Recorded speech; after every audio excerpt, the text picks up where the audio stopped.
Anthony Edwards is not supposed to be here yet. At 24 years old, he was supposed to be still figuring things out, learning how to win, smoothing out the rough edges in his game. Instead, he's already dominating. Edwards puts it up, it drops. New career high for Anthony Edwards. A top-tier scorer, a reliable shooter, a defensive presence, and the unquestioned leader of a franchise that suddenly looks like a contender.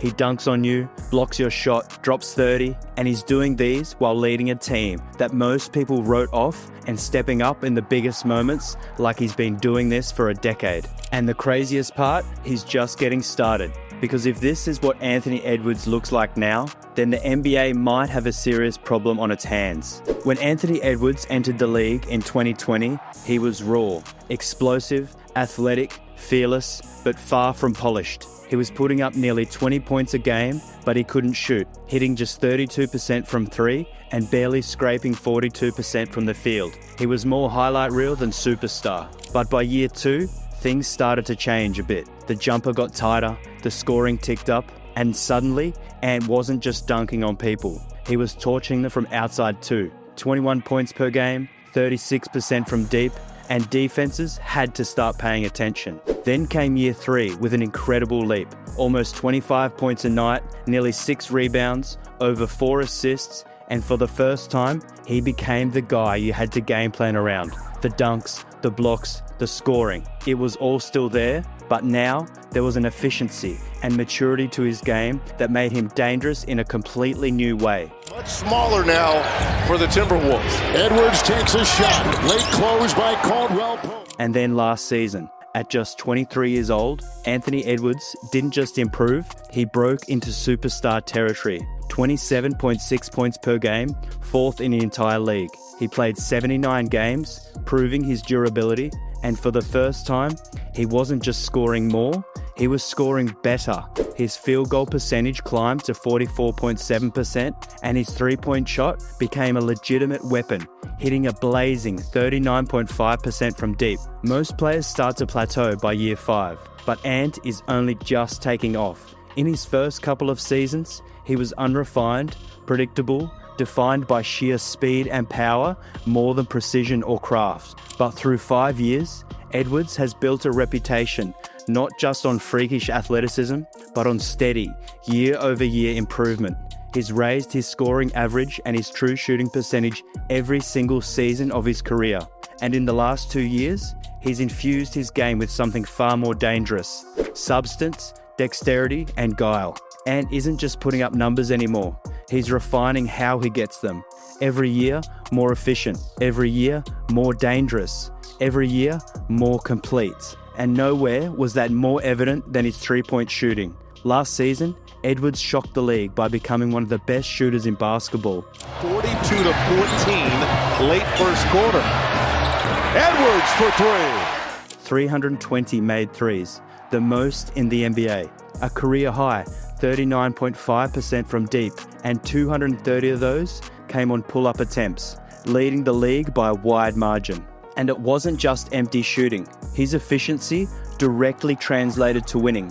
Whenever Edwards hit 5 or more threes, the Timberwolves went 22-7, the equivalent of a 61-win pace. His shooting helped push Minnesota from the 17th ranked offense all the way up to 8th, with Edwards carrying a plus 5.3 on-off offensive swing.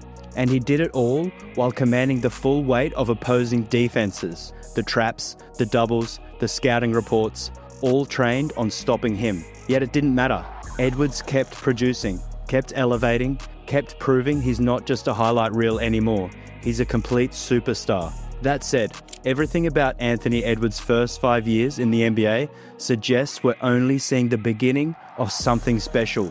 Because once a player becomes elite at a specific skill, they rarely ever regress. And for Edwards, that skill has been his shooting. What makes it even scarier is that his improvement came under increased volume and defensive pressure. Most players see their efficiency dip when defenses lock in on them. Edwards, he got better. And the resume is already stacking up. At just 24 years old, he's the undisputed best player on a Timberwolves team that has reached the Western Conference Finals twice in the last 2 seasons. something that had only happened once in the franchise history before him. He's finished 7th in MVP voting, earned back-to-back All-NBA second-team honors, made 3 straight All-Star appearances, and led the entire league in three-pointers made in 2025. By Naz Reid. Edwards the other way. He wants 3. Bottoms. And the reality is, he hasn't even reached his prime yet. He hasn't fully unlocked every aspect of his game. And perhaps the most dangerous part is, Anthony Edwards knows this better than anyone. Coming off a season where he averaged 27.6 points and led the league in total three-pointers, there's no denying that Anthony Edwards is already one of the best scorers in basketball. But here's the scary part. Even he admits he still has another level to reach. And this summer, he's been working on it. According to ESPN's Shams Charania, Edwards has spent the off-season developing a mid-range and post-game, 2 areas of the floor that almost every all-time great scorer mastered. Now imagine this, all of Ant's explosiveness, all of his power, all of his shooting, combined with the patience and craft of Michael Jordan and Kobe Bryant in the mid-post. That's the lab Ant has been working in. And while much of the conversation around his growth has centered on playmaking, Edwards has zeroed in on something even more dangerous, scoring versatility. Because as good as he was last season, the mid-range and post-up game are still gaps in his arsenal. Last year, Edwards shot just 30.8% on 26 total post-ups, a steep decline from the 53% he posted on nearly double the attempts the year before. From mid-range, he only hit 37.6%, so he's gone back to the film room, studying Kobe, studying MJ, breaking down how they operate in the high post, the mid post, and the low block, the fadeaways, the footwork, the counters, because he knows once he adds that layer to his game, there may not be a single spot on the floor where defenses can stop him. Outside look, Conley, the fake, back to Ant. Oh, little ball fake, pull up.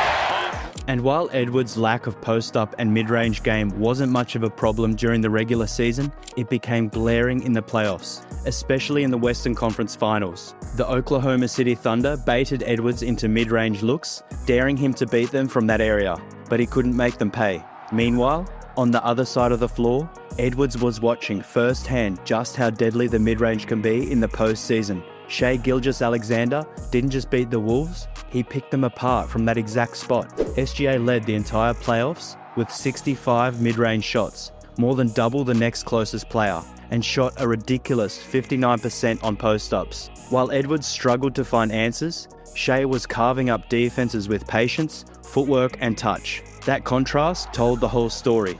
Edwards has the explosiveness, the power, the three-point shot, everything you'd want in a modern scorer. But to close the gap between where he is now and the league's very best players like Shai, who can dominate every level of the floor, developing a reliable mid-range game isn't just an option, it's the next step toward becoming unguardable.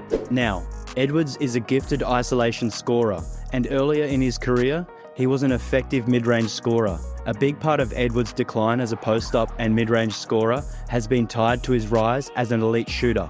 Last season, Edwards made 323 pointers and attempted 811, which both led the NBA. Edwards, caught in the corner, fires, cash, money! Becoming an elite shooter clearly benefited the Timberwolves, but to evolve into a more well-rounded and less predictable scorer, sacrificing a couple of threes in favour of mid-range shots might be necessary.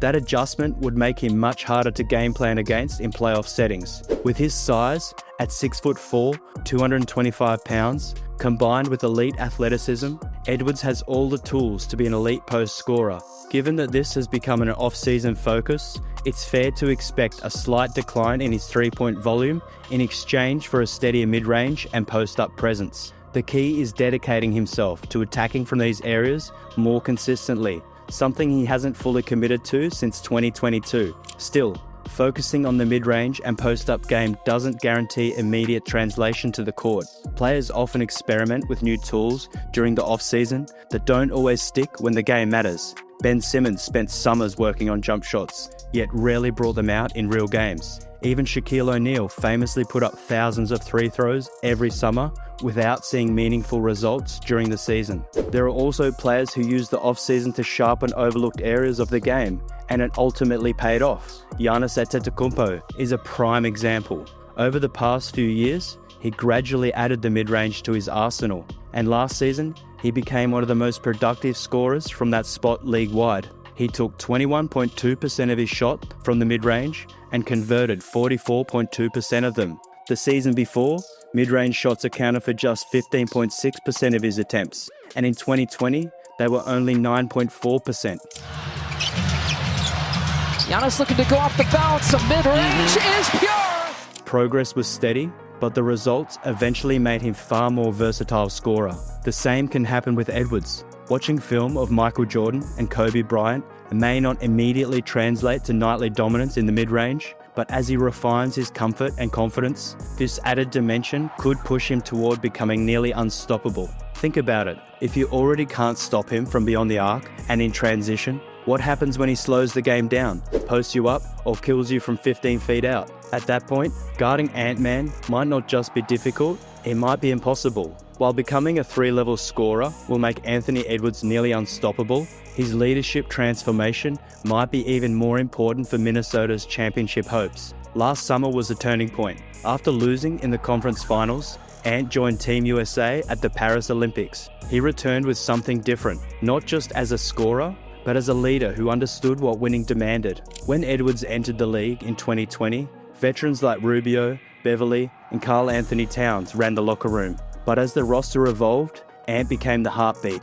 His leadership formula is simple but powerful: accountability and elevation. After losses, he takes the blame publicly. "That's on me, I didn't show up," even when it's not his fault. After wins, he redirects credit to teammates. This builds trust that transforms cultures. And Minnesota's desperately needed that transformation. So the Wolves at least get a little bit of a break on that. Edwards goes around the screen and attacks the rim. Before Edwards arrived, the Timberwolves owned the worst winning percentage in the NBA history, a 2-decade nightmare of wasted seasons since trading Kevin Garnett in 2007. Their last playoff series win came when Ant was still learning to walk. But with the first overall pick in 2020, Minnesota drafted a lifeline, and Edwards delivered, dragging a laughingstock into championship conversations. He's beaten the teams nobody thought Minnesota could touch: KD's Suns, Jokic's defending champion Nuggets, LeBron's Lakers, Steph's Warriors, back-to-back conference finals appearance, something that happened just once in franchise history before him. The most impressive part, Edwards didn't inherit a winning culture. He built it from scratch. At just 24, he's already pushing into the conversation with Kevin Garnett as the greatest Timberwolf ever. And when the Wolves finally break through, it'll be because their young superstar refused to let them stay irrelevant. For Minnesota, this isn't just about having an elite scorer anymore. It's about having a leader who holds himself to championship standards and demands everyone else follow. That's the difference between a good player and a franchise changer. And that's exactly what Anthony Edwards has become. And speaking of which, the biggest debate around Anthony Edwards is no longer whether he belongs in the top 10 players in the league. That's already settled. The real question is whether he's already climbed into the top 5. According to the most recent ESPN Top 100 rankings, Edwards has moved up 4 spots since last year and now sits at number 6 in the entire NBA, trailing only Nikola Jokic, Shai Gilgeous-Alexander, Luka Doncic, Giannis Antetokounmpo, and Victor Wembanyama. And it's not hard to see why.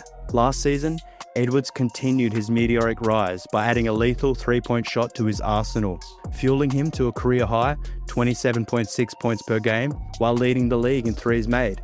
That wasn't just regular season flash either. Come playoff time, he was even better.